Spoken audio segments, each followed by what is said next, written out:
Malcolm Turnbull at his press conference this morning used the phrase spendometer a few times this morning. That was a phrase that you adopted on the other night, I think it was, up in Woy Woy for a local road announcement. Are you not just playing into the Liberals' advertising campaign later on in the election? Well, let's go to the clip which the Liberals are trying to use.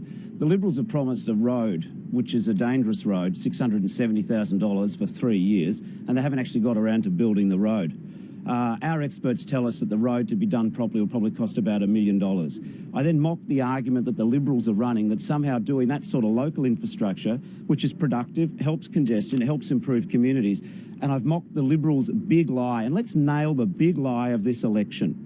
The big lie of this election is that the Liberals are saying that somehow Labor is spending a lot more than the Liberals. That is a big lie, and I'm calling it for what it is. The truth of the matter is that the Liberals are proposing to give big companies a $50 billion tax cut over 10 years.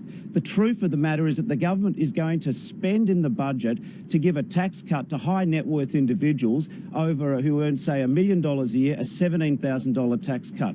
The truth of the matter is that this government is going to spend $32 billion over the next 10 years in sustaining unsustainable tax concessions and negative gearing and capital gains tax discount. That is $100 billion that this government is choosing to spend on a small group and selected vested interests. By contrast, the truth of the matter is we have economically responsible policies which are about investing in Australia, in our schools and our healthcare and our Medicare and cheaper medicine. The truth of the matter is that we have chosen to use the scarce taxpayer money in the responsible fashion, well funded, to make sure that every Australian can get access to quality medical care, to make sure that every Australian child in every postcode gets every opportunity to go to a great school, whereas Mr Turnbull has chosen to spend more money on giving the big end of town tax cuts. I mean, he just doesn't get it. What Australians want is a government prioritising investment in Australia,